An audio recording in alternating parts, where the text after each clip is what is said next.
Good morning out there in the DFS community. It's Vaughn, the Statman, coming into your YouTube airwaves, and welcome to the Stat Room.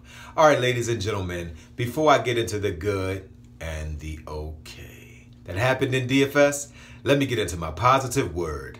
And my word for this fine morning is pleaser. Do you know the most stressed person on the planet is a people pleaser? The person who wants to make everybody happy, everybody smile. Now, there's nothing wrong with like going to a homeless shelter and giving away clothes or giving away food. That's totally different. But for someone to ask you for your opinion and you give your opinion and it's not what they wanted to hear, and then you try to change it to try to fit what they want, that's a people pleaser. You're always trying to please every single person. Stop it. You can't please everybody. Me, I choose my words carefully, and I have offended people, and I will offend people again, and I will not apologize because I know exactly what I'm saying. If you can't handle what I'm saying, that's on you. I don't say things with malice involved, but I will not try and please anyone. I do things for myself and my family. If it makes my family smile, it makes me smile, and the homeless people that I help every 2 weeks, then I don't really care what anybody else thinks of me. That's why, like, I've had people leave messages on my thing. I don't really care. I just block them and move on. So guys, if you want to lower your stress levels, choose your words carefully and stop trying to please everybody. All right, I'm gonna leave it there with people pleaser. All right, ladies and gentlemen, it was a really off night in DFS, and I still cashed. I post on Twitter. I put up a 246 on Draftkings tonight, and I was 100 out of my 200 player pool, and I was the last person, and I cashed.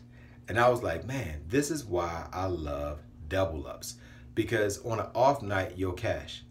All right, now before I get into what happened fully and the four horsemen, let me introduce myself. I'm VonnTheStaTman Harris. You can check my website out. That's VonnTheStaTman.com. Follow me on Twitter at VonnTheStaTman. And guys, if you are watching me for the first time, please hit the subscribe button. I would really like it if you tune in and watch more videos. I give excellent information. And also follow me on Twitter and read the comment section and description section, because in the description section, it lets you know the scores I've put up over the past few months or so you can see everything I've done. And I'm very honest. I'm a guy with integrity.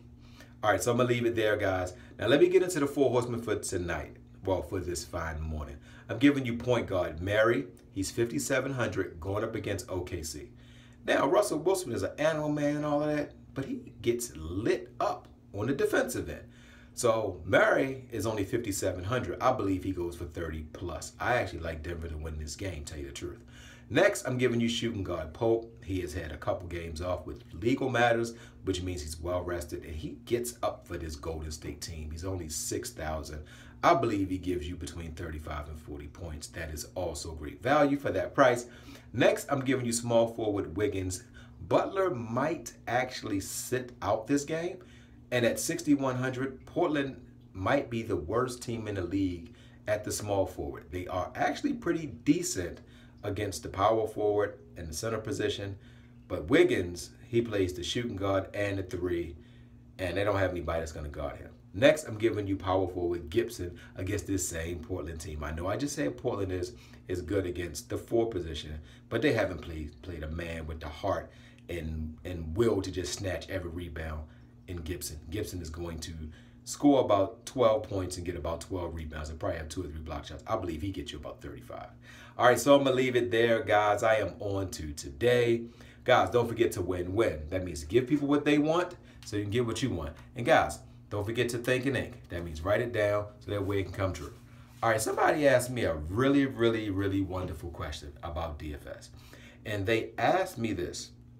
They said, Statman, how do you know if your lineup is looking as though it is going to cash?